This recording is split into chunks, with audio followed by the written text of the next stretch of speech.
Well, good afternoon, everyone.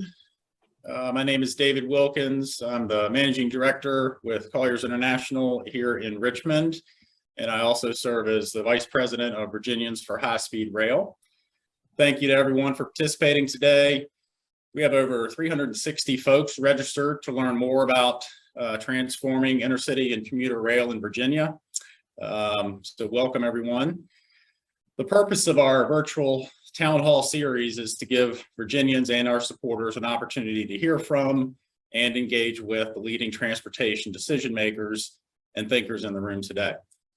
The town hall series is made possible at no cost to all the participants today through the generous support of our sponsors. I'd like to recognize a couple of those: Siemens, JBG Smith, and WSP. Thank you all very much for your support. We could not do this without you. A little bit of housekeeping. Please send any questions that you have via the chat box at any point to our Executive Director, Danny Plogger, and he'll address them with our speakers later in the program. And know that the program is also being posted on YouTube later this week if you want to go back and revisit. For those that are unfamiliar with Virginians for High-Speed Rail, we were founded in the 1990s by leaders in both Richmond and Hampton Roads to build grassroots support for the Southeast high-speed rail corridor and to educate and advocate for the expansion of fast, frequent, safe, and reliable passenger rail service. In over 3 decades of work, Virginia truly has become a leader in regards to investing in our rail network.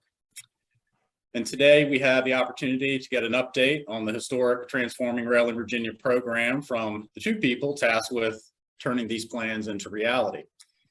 And to say that they have a lot of hard work ahead is an understatement. Before the ink was even dry on the Virginia CSX agreement, the pandemic hit and ridership dropped pretty swiftly. No one was quite sure what the new normal would be or if ridership on our passenger trains would ever get back to pre-pandemic levels. But let me just say, hopefully without stealing Richard DJ's thunder, in September, VRE had the highest monthly ridership since the pandemic began, and Virginia's Amtrak regionals in August had their highest monthly ridership ever. Virginians love the trains, and they are returning to them in droves, and we're thankful for that. Now, I have the pleasure of introducing our speakers for today's program. DJ Stadtler, he was appointed Executive Director of VPRA in April of 21. It is accountable for all strategy, policy development, and operations of the authority. Mr. Stadtler came to VPRA from Amtrak, where he spent 12 years serving in 3 different executive vice president roles: Chief Financial Officer, Chief Operating Officer, and Chief Administrative Officer. His 25 years of experience in the railroad industry also include time at the Federal Railroad Administration, where he served as Deputy Chief Financial Officer, overseeing budget, accounting, procurement, and real estate. Mr. Stadtler is a 2-time graduate of Northeastern University and resides in Fredericksburg, Virginia. Welcome, DJ. Thanks for being here. Thank you. Rich Dalton is the CEO of the Virginia Railway Express and is a seasoned rail professional with decades of experience. He joined VRE in 2009 and has served in several capacities, including Director of Rail Equipment and Services, Deputy CEO, COO, and Acting CEO before being appointed to the permanent Chief Executive Officer role in 2020. During his tenure, Mr. Dalton has been instrumental in leading organizational enhancements throughout VRE, including core competencies such as safety, complete customer satisfaction, prudent fiscal management, system growth, and a healthy corporate culture. Prior to joining VRE, Mr. Dalton spent 20 years in the private sector, focusing on customer service, operations, and technical solutions for the rail industry. In addition to his rail career, he is a United States Navy veteran. Thank you for your service.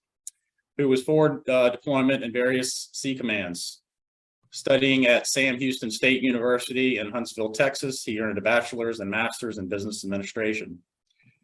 Mr. Dalton is active in the industry, serving as an ex officio member of the Virginia Passenger Rail Authority Board of Directors, a non-voting member of the Northeast Corridor Commission, a member of the board of Virginia Transit Association, and a member of the American Public Transportation Association Commuter Rail CEO Committee. That is a mouthful.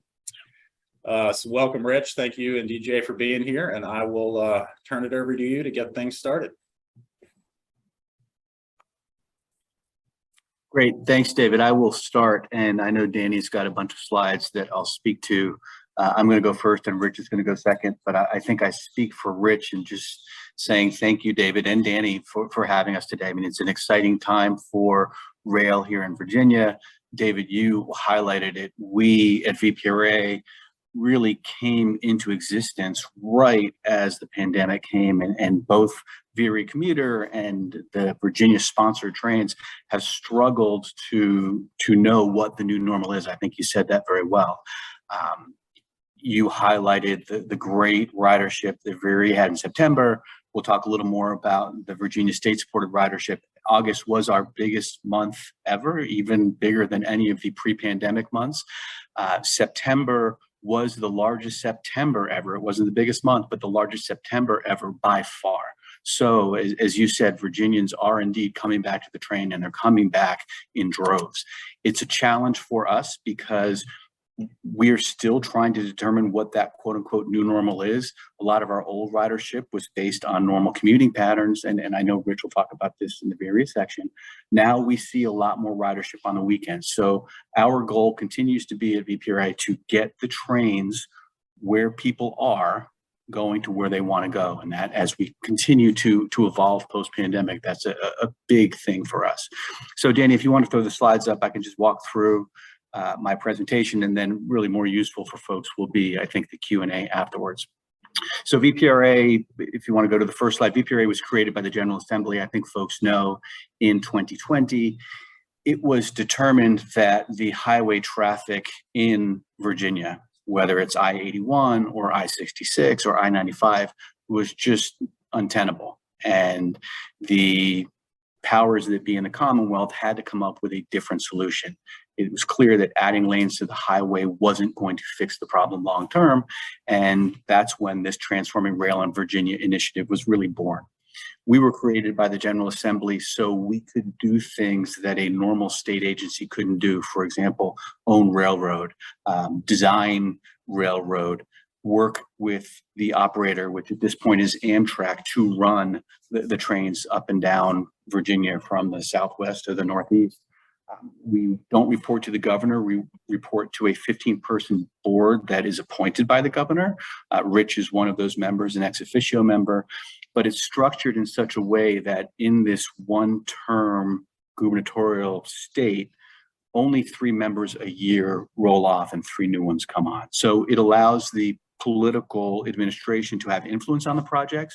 But given that many of the projects we're working on span much more than 4 years, it lets us keep the momentum going and really deliver what has been promised, which is good. If we go to the next slide, we'll talk just a little bit about the original Transforming Rail in Virginia projects. David mentioned we had an agreement with CSX. CSX is the freight railroad that owns most of the railroad from Union Station that you see at the top of the map down to Richmond. And what we were looking to do is to come up with a solution through which both freight trains and passenger trains, and let me add to that, freight trains, passenger trains, and commuter trains, which are passenger, but they're a different model. We needed to come up with a solution where all of those trains would move fluidly through the network. Anybody that's been close to passenger rail in its history understands that here in North America, the biggest reason for trains being late historically is freight train interference. And that's not saying that freight trains are bad. That's just saying that freight trains are pretty happy going 25 miles an hour, 30 miles an hour. Not many passengers are satisfied with that level of time and on-time performance. So what we wanted to do was come up with an infrastructure that let freight, commuter, and intercity, intra-city passenger work well together. When we looked at the capacity needs, the first thing that we saw was the huge bottleneck, which was the Long Bridge, and still is the Long Bridge. So any deal that we struck would have to be inclusive of that Long Bridge project. We'll talk more about Long Bridge later. Virginia structured, and this was actually before I was here, I was still at Amtrak, this portfolio of projects from the north down to the south that would add capacity where it's needed in order to ensure fluidity of the network. You see the bullets there. It was split in 2 phases. That was really based on the money that was available. Look, if we had a blank check, there are things that we can't do any faster. We can't do Long Bridge any faster. We can't do New River Valley faster, but we could add some capacity more quickly. However, we didn't want to become one of the, and this isn't fair, but one of the traditional programs where we have $4 billion worth of great ideas, but only a few $100 million worth of funding. We wanted to present something to the General Assembly and to CSX and to the public that was fully funded. Now, by fully funded, obviously a lot of money in the out years is targeted for us and is set aside for us, but you don't know what you don't know. We do have funding sources identified, and that's one of the reasons why we have such confidence we can deliver. We phase the project into 2 phases. Number 1, 2026, and then phase 2 ends in 2030. Important to note, and it's the 3rd, 4th bullet there, each phase, when completed, triggers more service. That was very important to us as an authority. We are not here to build bridges and add track. We're here to enhance passenger rail service and to grow the capacity, grow the availability, and grow the ridership. If we build all these things and we don't get more trains, we don't get more riders, it's a fail. That's a fail for us. But as you see, once we're done with this, we will be able to double state supported service and increase VRE service by 75%. I just got a text that I'm going way too slow. Sorry about that. Next slide then, please, Danny. You see, this is the new service that corresponds with construction as we add capacity, and we were very deliberate in the project cadence. We can add new services, increases in VRE, and again, in state supported. At the end, we'll more than double the state supported service from 6 to 13 trains, nearly hourly to Richmond, DC to Richmond. Also, and I'll talk a little bit more about this, but no, you can go ahead. You can go to the next slide, please. Yeah, rush me along, Danny, please. What we're doing is in the most troublesome areas, we are separating the passenger right of way from the freight right of way. So when all is said and done in 2030, especially in the northern part of this corridor, we will have passenger tracks on the west, freight tracks on the east, and only in a situation where there are emergency will we have them coexist. So we've got to make them so they're redundant and so they're interoperable. But as a rule, passenger will be with passenger, freight will be with freight, which will result in much more reliability. I said this earlier, actually David said it first, August 22 was the highest ridership in Virginia's history, which already had a strong history of strong ridership. When we did the first route in 2009 to Lynchburg, we expected 30,000 folks to ride a year, and we got close to 100,000. So we have a history of strong ridership. Post-pandemic, that is coming back, and it's coming back strong. Next slide, please. Here's the ridership by route. We have the 4 routes, as we call them, trains that just go to Richmond, trains that go to Newport News, trains that go to Norfolk, and trains that go to Roanoke. Originally, it was just Lynchburg. We extended it to Roanoke a few years back. And then in fact, just in July, we added that 2nd train to Roanoke. So you see, we are doing well ridership wise across the board. Next slide, please. Okay, so here are the projects from Washington to Quantico. You see them, they're split out in different phases. This map represents the original project portfolio as it was agreed to with CSX. This was before anybody had heard of IIJA or any of the additional funding sources that could come to fruition. We are actively looking at opportunities to grow this capacity if more funding becomes available. When you add a siding, when you add a 3rd track, unfortunately, you have to shut the railroad down or slow the railroad down. We will eventually need 4 tracks in certain places where we're only putting in 3 now. If we can get the funding and we can fit it into the schedule with minor changes, we will expand that schedule, add the money, and put that 4th track in now. So we only have to close the railroad or limit the railroad capacity at one time. That's an ongoing review that we're doing now. By the end of this calendar year, Mike McLaughlin just rolled his eyes. By early next calendar year, we will have a good understanding of where those opportunities exist. But this is the outline of what you will see at the end of phase 2 as it's currently programmed. As you see from Washington to about Alexandria, you've got 4 tracks, and then further down, you've got 3 tracks, and there are different sidings throughout the rest of that southern area where we have places for trains to pull aside as faster trains go by. I think that's good for just for time purposes. Let's go to the next slide, please. Here are the projects in Fredericksburg area. Fredericksburg is another congested area, as Rich will tell you, between the Fredericksburg VRE trains going north. There are a lot of trains to go through there. You've got Amtrak's long distance trains, you've got the state supported trains, you've got the auto train. So there's a lot there. We'll be adding these 4 sidings over the course of the first 2 phases to give us that extra capacity. There's a lot more that we can do in Fredericksburg, but it's going to take time and it's going to take money. As I said earlier, this was a realistic project portfolio that we were confident we could implement in this short time frame. So next slide, please. Long Bridge. I said earlier that Long Bridge was the bottleneck. So Long Bridge, the project of Long Bridge goes from just to the west of the L'Enfant Plaza station, which I think Rich will be talking about later, goes through the Potomac Park area of DC, across the Potomac River, down to Crystal City, and then all the way down to AF. So it includes the Alexandria 4th track that goes from AF to RO, those 2 interlockings. It's going to expand that area from 4 tracks, as you'll see in the next slide, and don't go yet. We will have 4 tracks coming from Union Station uninterrupted all the way down to Alexandria, which is a huge benefit for the bottleneck that occurs now. Currently, it's a 2-track bridge that goes over the water. When we're done in 2030, there are going to be 2 freight tracks, and then on a separate structure, 2 passenger tracks, and a new 16-foot wide pedestrian bike bridge that goes across the river, connecting the Long Bridge Aquatic Center to the Potomac Park area just on the south side of Potomac Park. So huge, huge impact on the really constrained capacity now. Next slide. All right, here's what I talked about earlier. So today you go from 3 tracks down to 2 tracks over the bridge, back to 3, and then you kick out 2 of the tracks, kick out going to the west on the Manassas line of VRE, and then towards Lynchburg, Roanoke, and eventually New River Valley. You have there 5 tracks basically going into 2, and it just makes it very problematic.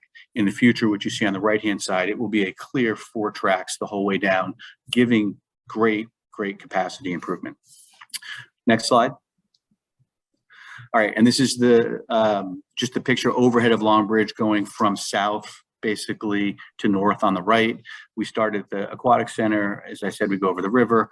The congested area in bullet number 3, that's where all of the National Park Service land is. The highways start to get into place. That really goes to be a combined railroad bridge project to a railroad highway project. There are cars underneath those spans of bridges pretty much 24 hours a day. So it's going to be a very complex project side to side, but specifically 3, 4, and 5, there's a lot of congestion and a lot of stakeholders that we need to work with. Project has been going on since really 2011, 2012. As the slide shows, we started the EIS in 2017. We're currently in preliminary engineering, and we will be cutting ribbons in 2030, opening the bridges. Next slide. Here's the work that's been completed. I'm not going to read it to you, but we're well underway. We've had divers out there doing soil work, and we're doing survey work. So we are well underway already. Even if you don't see it, a lot of this has been moving forward for the last couple of years. We have completed 15% design. We're working on 30% design right now. We're in an active procurement, which hopefully will award sometime in the next short period of time for a project management support services group to oversee all of this going forward. We'll be announcing sometime very soon the next steps, how we're going to procure the Long Bridge, the number of packages, how we're going to actually have folks build it. As I said earlier, part of it's over water, part of it's over highway, 2 very different projects, but we're moving quickly to get this done. Next slide, please. All right, here's a brief update of our capital projects. I said Long Bridge, currently at 15% design. All of the stakeholders, and there are a lot of them, have signed off on 15%. We're now working towards 30% design, which will be done probably in the spring timeframe. Alexandria 4th track, we're at 30% design there, and we're moving forward. You'll see shovels in the ground sometime soon, not in the next 2 weeks, but that's really the next place where you'll see some shovels and see some work. The bypass. So I didn't talk about this earlier, but north of Franconia, all of the passenger track / stations are on the west side of the right of way. South of Franconia, those stations are on the east side. So what we're building with CSX, and it's our project working with CSX, we're building a bypass that will take the passenger tracks up and over the freight tracks, moving them from the western side of the right of way to the eastern side. And that's scheduled to be completed in late 2026. Currently, we're at 15% design there. That's going to allow, again, the passenger trains to continue to move efficiently, even if there's freight traffic in the area. And then the last piece is the Franconia third track, which is going to be done in 2026. So that's also at 30% design. You see, there's a lot of money there, a lot of work to be done, as David said earlier, but we've got a realistic schedule and we're on path to continue to deliver. Next slide. Here's some other capital projects. And again, in the interest of time, I'm not going to talk about these in detail, but these are sidings that will add capacity. These are railroad bridges in the Franconia, Newington area that will not only increase railroad capacity, but increase highway capacity as well. One of these bridges literally is a 1-lane road underneath. So we're partnering with our friends at VDOT. Obviously, CSX is doing the work to ensure that those get done in the 2025 timeframe. And then the last item on that list is New River Valley, which we'll talk about on the next slide. In addition to our deal with CSX, we also worked hard to come to agreement with Norfolk Southern to add that second train to Roanoke that was started in July, and then also extend the service from Roanoke down to the New River Valley. One of the common comments we hear is, hey, it would be great if my children at school could take a train back during their breaks. Obviously, Christiansburg, Blacksburg, that area has Radford, Virginia Tech. There are a lot of schools down there, and that's really the next logical step as we extend rail to the west.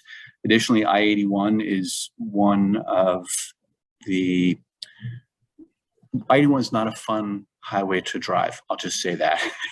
And having the option to take trains up that corridor is going to take people off the highway and put them onto trains. Great for the environment, great for congestion.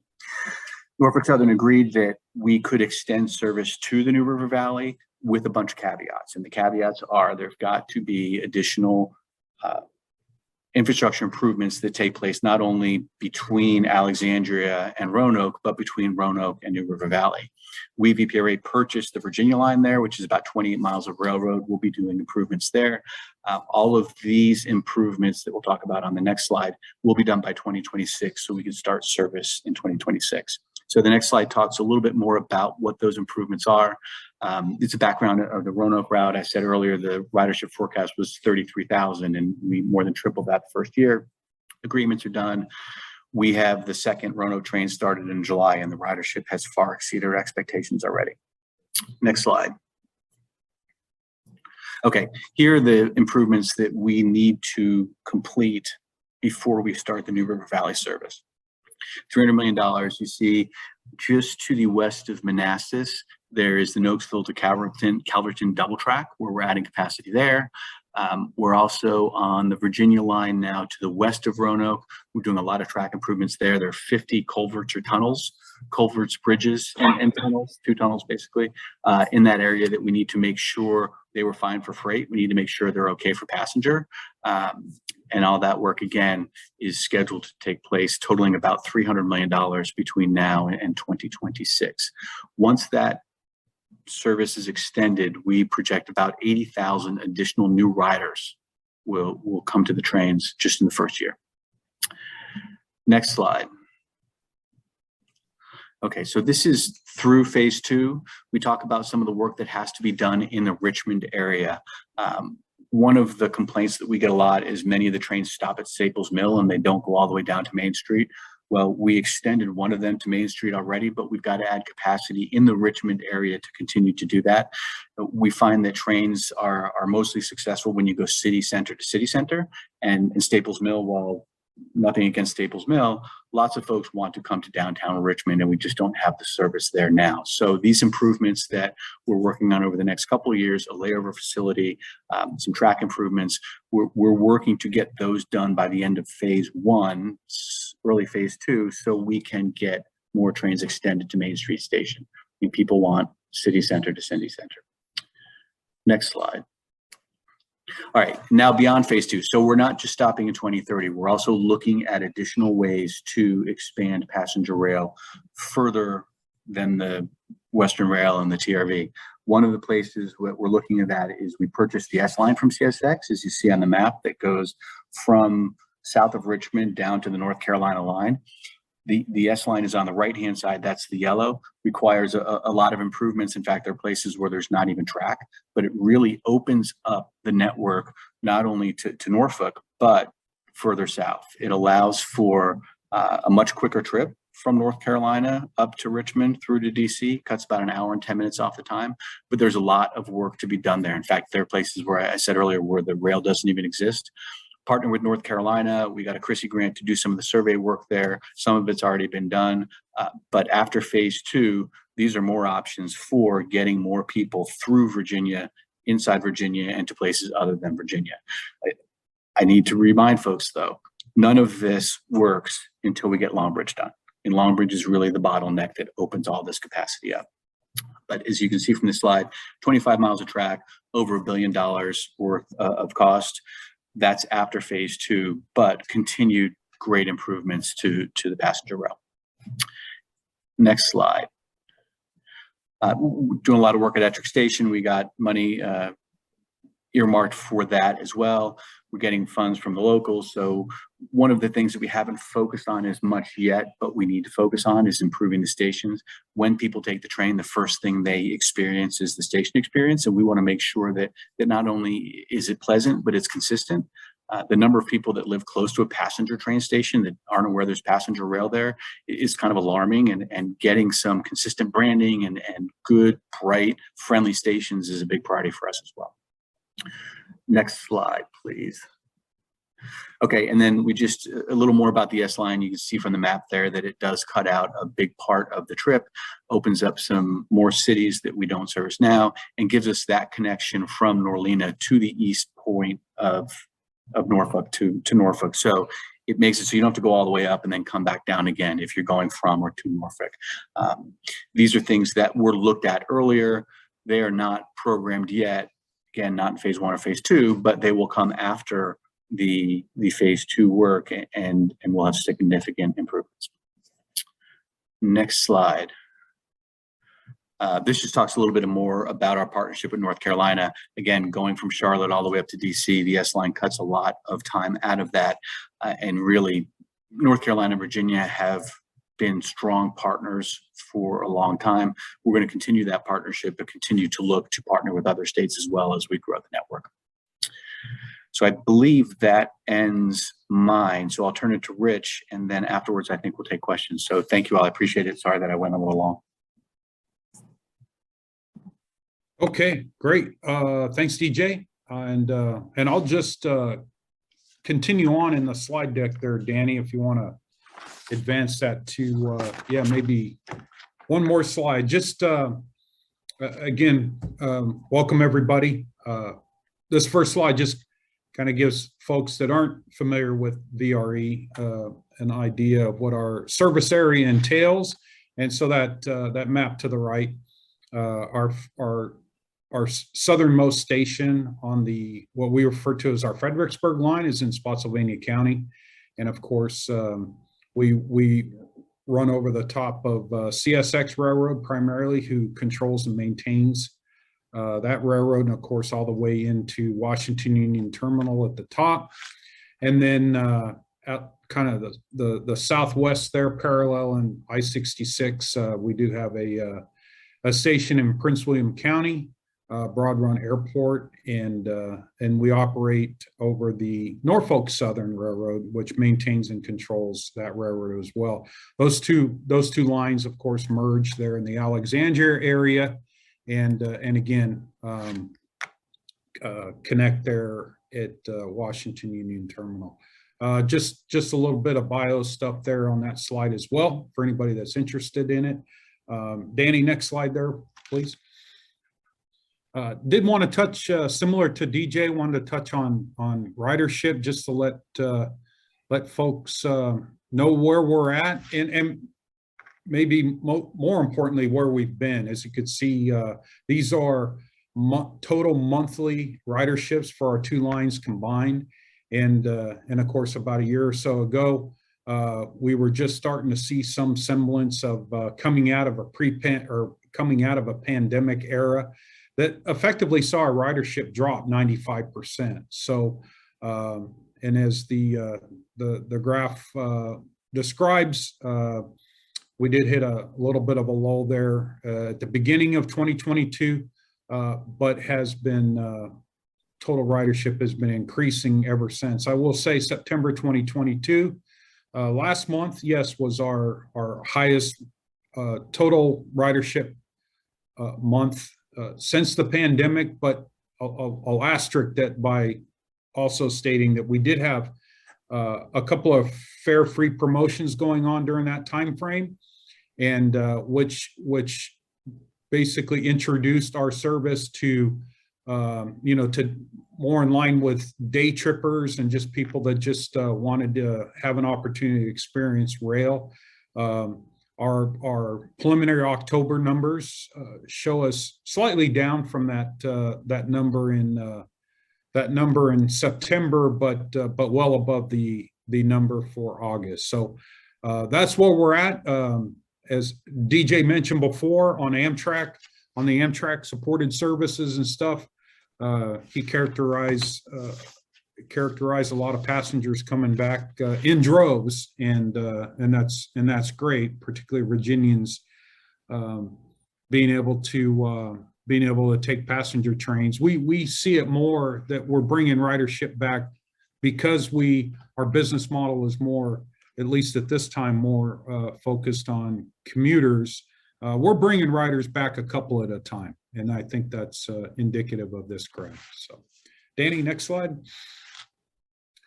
Did want to dovetail, obviously, off of several points that DJ made previously, and particularly with transforming rail in Virginia, and just kind of maybe from a high level, how does VRE fit in? Well, VRE fits in such that it's really the Virginia Passenger Rail Authority is at some level laying that or enhancing the foundation from which both passenger and commuter rail can operate from. So obviously we are very integral partners with the Virginia Passenger Rail Authority, and up to and including, we do have some contractual financial commitments, and I just wanted to highlight those. Since I believe this time last year when we updated this group, but we did move forward. We did do a bond sale as part of our financial commitment in early summer, and of course presented that to the Rail Authority. Next slide. In addition to that bond sale, we do have we do have a commitment for the next 10 years to pay out basically a pay-go arrangement to where we continue to make contributions to the various projects that DJ mentioned before, up to, and the slide says close to about $200 million. So want to weave that in here. Next slide. Our overall capital improvement program, and when I'm speaking to this topic, this does not include what I just talked about. So the debt issuance or the pay-go is not included in this total capital improvements. And there's setting this up a little bit to further enhance or further describe what VRE's overarching role here is, and that is that to basically support the expansion of passenger and commuter rail within the VRE service territory, and predominantly in our capital improvement program, for the next, at least for the next 6-year period. And of course, beyond that, a large effort is underway towards expansion. So next slide. And I'd be remiss if I didn't too show a system map with that looks very, very busy, and that, I think this characterizes exactly what exactly is going on in this region. There's a lot of work going on here. DJ in a previous slide did a nice job of separating out the different third and fourth track, and in some areas sidings and stuff. But this drills down. This is focused more on the stations, the platforms, and some of the other projects that we have underway here at VRE. All of this to say is that really what in addition to just some expansion work that we're doing at our maintenance and storage facilities, it's really about, you could look at it this, you can characterize it to some degree in this way. We could go out and lay additional track. We can go out and do all sorts of things there. But if we can't obviously, integrate our station platforms and our station facilities to continue to, minimize dwell times and increase circulation and stuff for folks in and around those stations, and those capacity improvements in the form of rail and bridges and stuff is all for naught. So in collaboration with VPRA, specifically VRE is focused on more on those station elements, and those will be again in collaboration with the VPRA, but our team's working in conjunction, not with just the VPRA, but CSX and the other host railroads. We this is a focal point for us as well, heading into that 2030 timeframe and beyond. I will say that for folks that are out there either riding VRE or even on Amtrak service, if you've gone past the Quantico station, there's a lot of activity there. Our Quantico Station Improvement Project, which is actually a project that we're managing for the state, and look forward to that facility opening up to and including tying in the 9.5 miles of the project previously known as Arkandale to Powell's Creek, truncated to North Possum Point. So anyway, it once again, this map looks busy because it is. We have a lot of things going on, and we're focused on the execution of those projects. So next slide. I did want to just highlight a few projects as we, and these are just a couple of projects more so in the northern end of our service territory, starting at Franconia Springfield, and these are just some examples of how we will continue to further advance station projects in collaboration with the rail authority. This is Franconia Springfield. This is, and again, for those that are familiar with the system or the service you've ridden out there, we currently have a west side platform that is about 1 car length long, and then there's an east side platform. This project will effectively extend that east side platform in addition to that west side platform, and make provisions for up to and including a pedestrian access to the east to the neighborhood there that's adjacent to this facility, and effectively be the predecessor project to a third track project coming in this area as well. So what's important here is this is our southernmost station on the Fredericksburg line that has a metro connection there, and so then that's where we start getting into some multimodal TOD focus types approach to having various mobility options for folks in the region. So just want to highlight that. Next slide, Danny.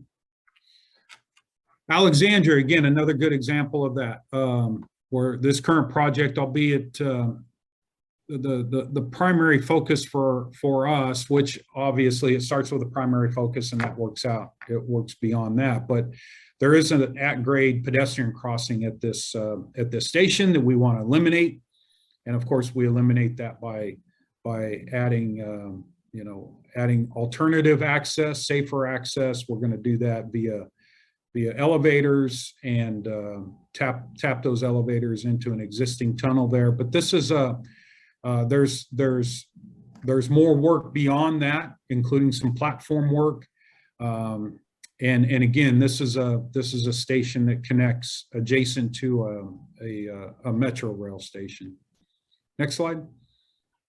And then Crystal City, another good example of an expansive opportunity for multimodal connections. The Crystal City station here is, we're actually physically relocating our existing Crystal City station to the south.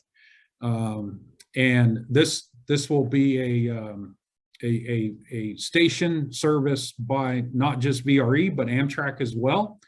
And with a connection to Reagan National Airport. And for those that may be familiar with this area, there's a lot of exciting things going on with ped bike mobility, TOD, et cetera, in this specific area of Crystal City or National Landing.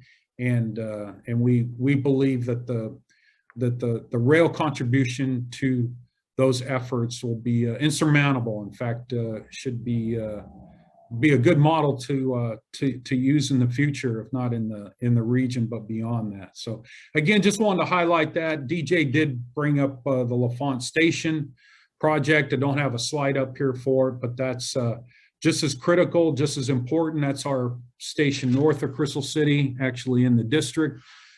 Just recently navigated our way through a conceptual design phase. That project is actually is to enhance the station and integrate up to and including some construction of a fourth track project that will actually tie into the Long Bridge project that again that DJ referenced before. So I believe, let's see, next slide, Danny. I think that's it. Looks like we're coming in on budget here. I think so, time-wise, so on to bring it home. Well, again, thanks, everybody. We'll stand by for questions. Absolutely. Thank you again, DJ and Rich. This was a very popular program. I think we received nearly 40 questions in advance, and obviously we're not going to be able to get to all of them. But I think one of the top questions that we got was, is there any chance of electrification or even really transition to zero emissions technology for our corridors, for our trains, especially as climate change continues to become a much bigger issue, and transportation is the #1 source of greenhouse gas emissions in the state.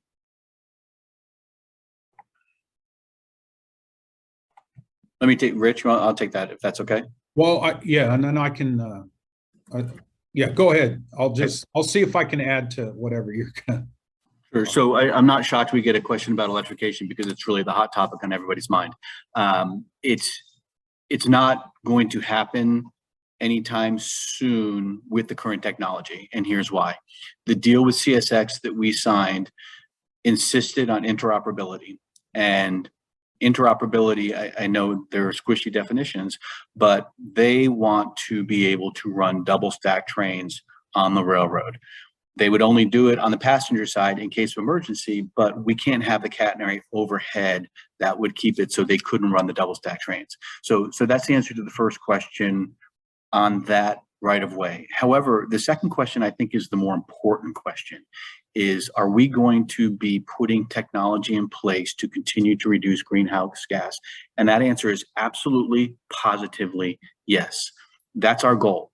we want to continue to bring those levels down because we're all aware of climate change. And that's one of the reasons why people take the train, because it's better than being in a car. And quoting a study that isn't mine, but someone said that the study found that in Texas, all of the cars in Texas have higher greenhouse gas emissions than the world's rail network. So all of the trains, freight and passenger in the world have less greenhouse gas than the cars in Texas. I mean, that's a stunning statement. So we at VPRA are very focused on getting those emissions down as low as possible. Our new train sets that we're working, Amtrak's purchasing on our behalf, Virginia and other states, are going to continue to be much more efficient. As they come southbound, they're going to be dual mode. So north of Washington, they'll have the pantograph that runs off the electricity above the train. Now what happens is you've got to change engines in DC. So you've got to take the electric engine off, put a diesel engine on, and keep going south.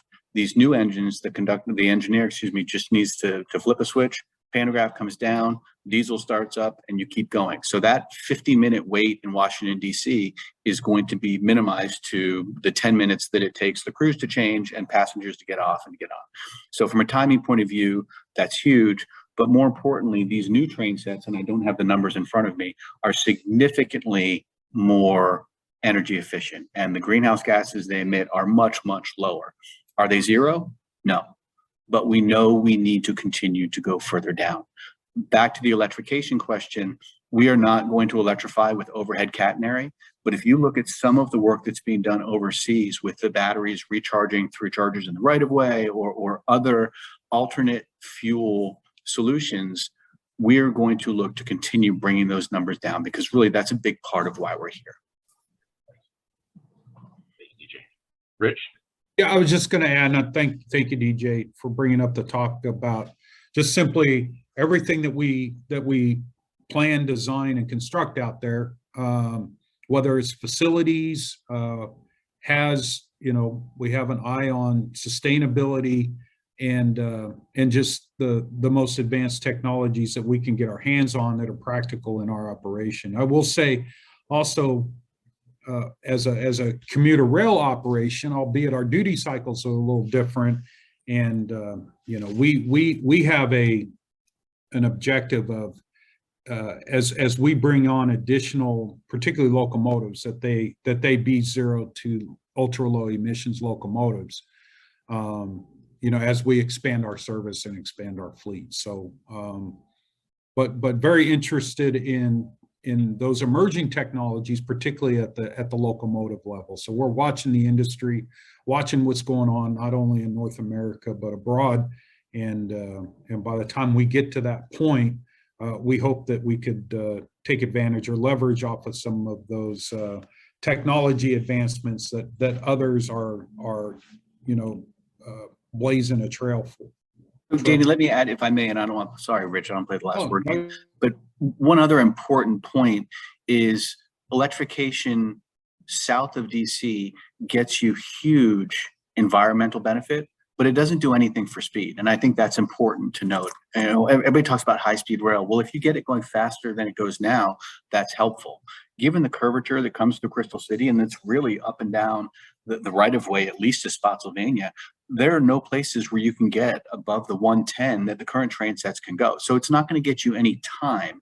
It's just going to give you those really important energy efficiency benefits. And that's what we're looking to get through the dual mode engines and then future technology improvements, as Rich talked about. I just want to point out, this isn't a speed issue that we're looking at. And a little follow-up on that, and I guess looking at it from a different perspective as well. As we improve our stations, and I know especially on the Amtrak side, VRE is a little bit different and some of those stations are more modern. But on the Amtrak side, as we improve some of our stations, are there opportunities to go green with them?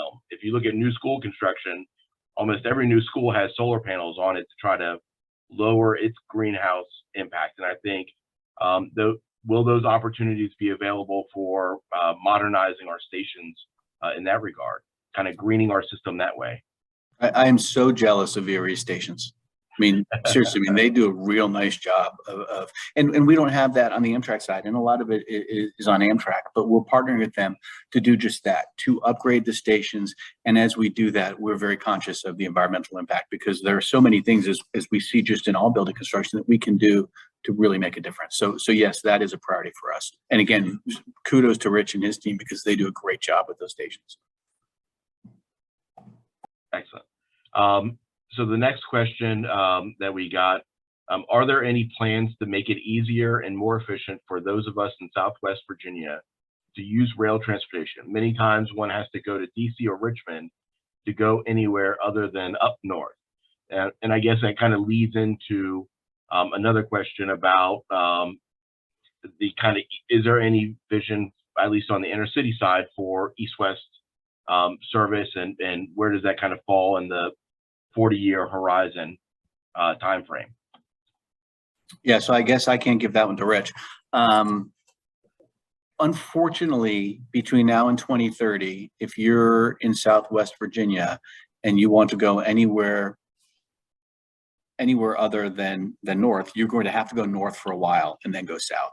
And it's incredibly inefficient. Strongly agree with that. If I'm, my sister-in-law lives in Pulaski, just south of Christiansburg, and she wanted to take a train to Florida, and I walked her through exactly how it had to work, and she looked at me like I was crazy. I mean, you're right. You've got to go all the way up to Alexandria and then go south to Florida. And that's just a gap in our passenger network that exists today, didn't exist 50 years ago. We need to, as a country, and not a political statement, but we need to make sure that those options are returning. We can only do them one bite at a time. And I promise you, I'm not punting this question, but we at the VPRA, we deliver the rail that's outlined in the rail plan that the Department of Rail and Public Transportation develops. And they're actually in the process of doing that now. They've collected a lot of public comment. I know that they are well aware of the desire to get expanded passenger rail, and they're implementing that and including that in the current rail plan. Every 4 years, a new one comes out. I would encourage folks to make comments on that, but I also would encourage patience, because we can't get further than the New River Valley until we get to the New River Valley. You asked the question about cross-state. One of the lines that we purchased, VPRA purchased, was from Doswell across the state. Right now, it's mostly, I don't want to say dilapidated. It's not a line that accommodates passenger ready speeds. To put a route in place that is not close to competitive from a trip time point of view just doesn't make a whole lot of sense. The investment doesn't make sense. But if we can take that line that we are going to now own and upgrade it to be faster than 15, 25 miles an hour, make it much more competitive for trip time, it would most likely be a viable service. However, one step at a time. And that's something that we know is there. DRPT, again, did a study, I think last year, the Commonwealth Quarter study. All of these things are being looked at. We get the fact that the demand right now is much greater than the supply. We just have to get there one day at a time. Thank you, DJ. Rich, this next question is for you. And as somebody who commuted for decades on I-95, this one hit a little bit home. One of the things that questions I get is, why is Virginia so successful? And it's one of those things where if you ask anybody in Virginia their I-95 story, whether they're a regular citizen or a politician, everyone has one. And so it resonates home the importance of rail, both intercity and commuter. And so this is the question. My wife and I both commute from Spotsy, me into the district via VRE and her into Manassas via car.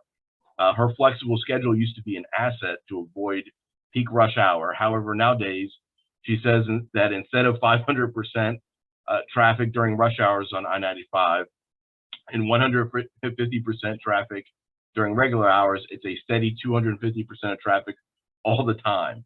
Do you see an opportunity to offer off-peak VRE trains to capture the new flexible workforce traveler that wants to avoid driving on I-95?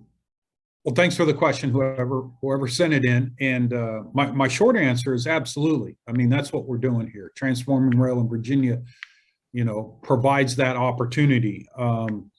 In terms of having the ability to run consistently or more frequently off-peak, up to and including weekend service. You know, there's some planned additional service once some planned infrastructure improvements are made in that 2026 timeframe.